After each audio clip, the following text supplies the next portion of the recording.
Hey guys, what is up? It is the Fast Break Report here, bringing you guys another vlog, and we got to talk about something that I saw today on my lunch break. I was watching First Take, because that's what I do on my lunch break sometimes, watch some YouTube clips, eat my lunch, that's, I think, what a lot of people do at their job if they get a lunch break. But I saw a clip from First Take that I thought was absolutely asinine, that I just had to talk about, because it has to do with the Indiana Pacers' longtime rival, the New York Knicks. And in case you don't know, Mikal Bridges told the media the other day that he had a conversation with head coach Tom Thibodeau about the amount of minutes he's playing. Okay, him and his teammate Josh Hart are playing just about 38 minutes a game. Josh Hart is at 37.9, and Mikal Bridges is at like 37.8. Okay, essentially 38 minutes a game, and if they go into overtime, it's like 45 minutes, okay? That's a lot of minutes to play. It's a lot of minutes to man. There's 48 minutes in a basketball game, okay? You're talking about two players in your starting five who are playing essentially like the entire, like 3 whole quarters of the game without sitting. I mean, I understand, right? Like, I understand Tom Thibodeau's logic, right? Because the media asked Tom Thibodeau about this meeting that Mikal Bridges told the press about, okay? I think it was last night or the night before. And Tom Thibodeau said the conversation never took place, and that he went on to explain why he plays his players the way that he does. Now, it would be one thing if this was just some player that nobody gave a fuck about that is talking to Tom Thibodeau about this. Okay, the idea that Tom Thibodeau felt a need, right, to explain his point in detail, right, tells me that there was a conversation, right? But to tell the media that there wasn't a conversation, that's a problem, okay? As Stephen A. Smith put it, Mikal Bridges is a guy you traded 5 draft picks for. And Mikal Bridges, the past 3 seasons, has not missed a game.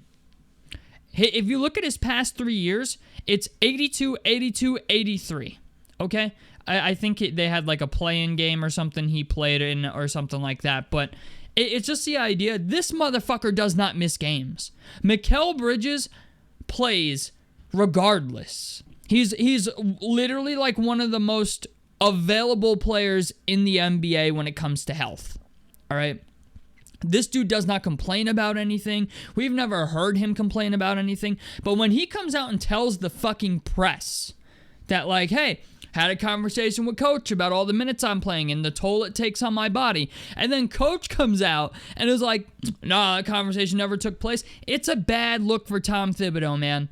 It's a bad look for Tom Thibodeau. You mean to tell me, like, and the craziest part about this is he gave an explanation for why he's playing his wings this way. Because he's like, oh, Brunson only plays 35 minutes. Cat only plays 35 minutes. But your wings are going to play more than every other player on your team because, they end up having to defend the best players on the other teams. Your Kevin Durant, your LeBron James, your Jason Tatums, right? But the thing is, Tom Thibodeau doesn't even think about playing the wings on his team. Okay, obviously every team has bench players, and they're bench players for a reason. There's a reason they're bench players and not starters, and it's because they're simply not as good as the starters, but they're still professionals. You know what I'm saying? That's where I'm going with this. It's just the idea every fucking team in the league has players that they simply don't want to put on Kevin Durant or Giannis or Jason Tatum, right? Any of these guys. There's every team in the league understands that these guys are the best to lace up. You know what I'm saying? They're some of the best to ever do it. So really, even if you put Mikal Bridges or OG Anunoby on these guys, all you can really do is try to do damage control with the amount of damage they're actually going to do to you. But what blows my mind about this whole thing is Tom Thibodeau is essentially telling the media, yeah, I can't put a bench guy on a star player for 3 minutes throughout the course of a 48-minute game.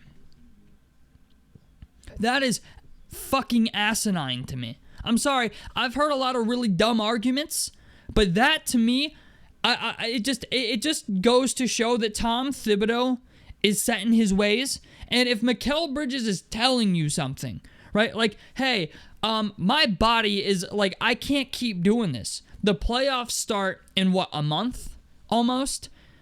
I can't do this. Like, give me a fucking break is what Mikal Bridges, and Mikal Bridges ain't just saying it for himself, dog. He's saying it for Josh Hart too. Okay, he's saying it for a couple people in that locker room, mostly Josh Hart and Mikal Bridges. But it's just the idea, like, these dudes have to live. They have to live for you to have any playoff life. And we saw it last year with injuries. Okay, OG Anunoby got injured last year. Who else? Mitchell Robinson didn't play. I even think didn't Hartenstein, I think, get injured too? I mean, like, but by the time the Knicks, I know Josh Hart got injured. Like, by the time they got to the finish line of their series against us, the Indiana Pacers, they had nobody left. There was nobody left on their fucking roster to play. They had to start playing dudes that Tom Thibodeau wouldn't even let get off the bench in the regular season. And then Tom Thibodeau's going to do the same mistake again. You know, it would be one thing if he didn't have a history of doing this shit, but he does. He has a history of doing it over and over and over and over again. And he's literally known for running players into the fucking ground. And for whatever reason, this man can't take a hint. This man cannot take a hint from the one guy on his team that they just traded 5 draft picks for. It's like, this. I don't know if this man's trying to lose in the playoffs. I don't know what it is. I don't understand it, but like, I refuse to believe that you can't put one of these bum-ass dudes on your bench on Kevin Durant or LeBron or so-and-so for 3 minutes throughout the course of a game. Even if it's 1 minute at a time, there's not enough time in that 3 minutes for one player to completely ruin the entire game for you. I'm sorry, I don't believe that. Okay, yeah, you might have an occasional 8-point swing. You know, maybe a guy goes off for 8 straight. Okay, then you allow it to happen. But that's still almost a minute. If a guy goes off against you for 8 straight points, generally, that's going to be about a minute and a half. Okay? Maybe even longer. Like if they're on like a real quick run, like knock down 2 threes and make a layup, all right? But it's just the idea. Tom Thibodeau refuses to play his bench. And I get it, they don't have much of a bench since they traded for Karl Anthony Towns and then traded for Mikal Bridges, then extended all these guys. I get it. Their bench isn't the cream of the crop, okay? I understand that your bench consists of guys who probably wouldn't even make a fucking NBA roster on a lot of other teams, but because you're desperate and you don't have a lot of cap space, yeah, you got some guys on that bench unit that aren't, you know, anything to call home about, but they still need to play. Like, if you want these guys to get better to help you in the postseason, they have to play. They have to see the court. Because then what happens? Like, honestly, I don't know. I don't understand why people keep calling Tom Thibodeau a good coach, because I don't think he is. Like, in my honest opinion, fuck the New York Knicks record. I don't think the guy's a good head coach. And the reason being is because this dude ends up showing his ass every year in the playoffs because all of a sudden a guy gets injured. Then, you know, little Joey, who hasn't played all season, has to come in and try to defend LeBron while he's in playoff mode. You know what I'm saying? Like, that's why I think it's a fuck up. It's because if you don't ever give these guys any opportunity, so when some guy gets injured and they're called to, their number gets called to defend one of the best players in the league at the highest level, they can't do it, right? Like, that's like one thing you have to understand, right? If you're coaching any sport, or even if you're just involved in anything competitive, any sport like pool, right? I play pool. I play pool in a Tuesday night league. I play on Tuesdays, Fridays, and or occasionally Fridays, but I usually play every Tuesday and Saturday night, and sometimes on Fridays. Okay. I was terrible at pool when I first started, right?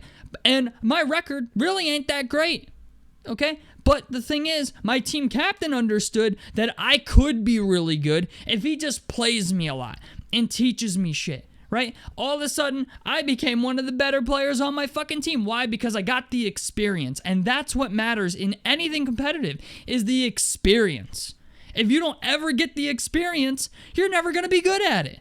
And that's what Tom Thibodeau is like failing to fucking realize here. Like, I'm not a Knicks fan. I'm a Pacers fan. Knicks fans are watching this right now. I am a rival fan. And I am telling you, your head coach is running your players into the fucking ground because he refuses to play anybody but Josh Hart and Mikal Bridges against the best players in the league. Where it's gonna happen, man. It's gonna happen. Somebody's gonna get injured in the playoffs or right before playoff time, and then the Knicks are gonna be without OG Anunoby or Mikal Bridges or Josh Hart. And they're three of the best players on your team. They're three of your best. They are your three best defenders.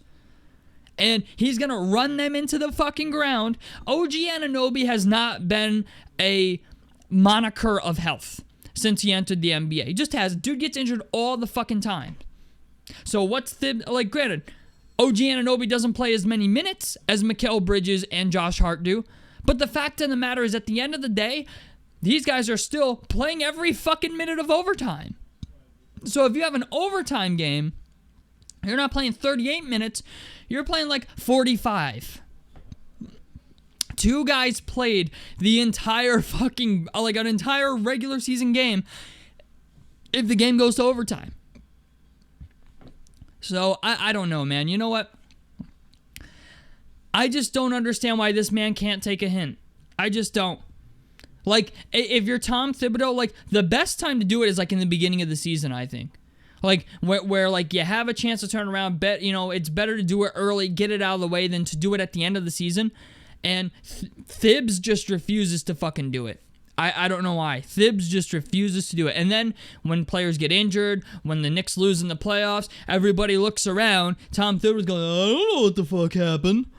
Well, you never played your bench. And then when it was time to perform, they had no idea what to do. And you know what, man? I'm going to be honest with you, man. The worst thing as a player, I think the worst thing in the world as a player is to sit on the bench and know that your coach has no faith in you. I think that's the worst feeling in the world. Okay? Like, it's never I can't say that. It has happened to me, but not in a organized basketball fashion. It has happened to me at, like, pickup basketball where people just simply won't pass me the ball because I'm a skinny white kid with glasses and they have no faith that I'll make a jump shot or whatever until they, like, actually give me opportunity. But that's what I'm talking about. You need opportunity. If you don't get opportunity, you'll never know. And I think Tom Thibodeau is doing the Knicks and Knicks fans a serious disservice by just simply not playing these guys. Because it's going to happen. Same thing that happened last year in the playoffs is going to happen again. He's going to run his players into the fucking ground. And then think about it, man. In the playoffs, if you thought this motherfucker was going to play anybody else, like, these guys are going to go from playing 38 minutes to like 40, 42.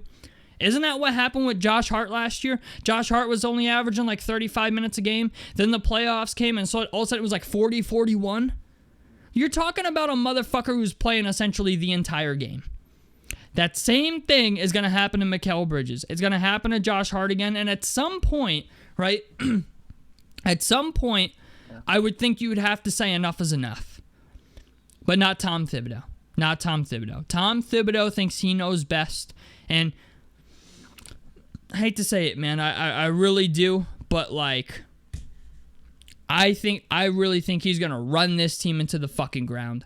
I understand he thinks maybe the only players he really needs are Brunson and Karl Anthony Towns. But I'm going to keep it a buck, man. Karl Anthony Towns doesn't have a great postseason history. Jalen Brunson does. Okay, even Mikal Bridges is all right. Like, he's a guy that I think will provide you some meaningful minutes in the playoffs. So will Josh Hart. Josh Hart had a good playoffs last year. But Karl Anthony Towns is a question mark, man. And if something happens to him and you need Jericho Sims to try to step up, well, you only play him 8 minutes a game. So you're expecting him to go out there and match up against who? Your Joel Embiid's not going to play this year, but Joel Embiid, Giannis Antetokounmpo, You know what I'm saying? Like, you can't expect these things. He's going to go out there and ball against Jared Allen and Evan Mobley. Like, if you never give him the opportunity, you'll never know. So, and then when it does come time to play your bench players, it's in the playoffs when everybody's fucking injured, and you're expecting Jericho Sims to go out there and take on Jared Allen and Joel Embiid and Giannis Antetokounmpo and all these guys, right? And then he plays like shit, and you're like, what the fuck is going on? He's not as good as I expected. Well, because you didn't play him all year. So, I don't know, man. You know what? I don't coach the Knicks, but if I did, the bench unit would at least be getting some burn more than they are, okay? Because this just always has a history of coming back and biting Tom Thibodeau in the ass. I have a feeling we're going to be looking at that again this year. So tell me what you guys think about this down below in the comment section below. Like helps me out. Subscribe if you guys want to see more on the Fast Break Report. And I'm out of this motherfucker. Peace, guys.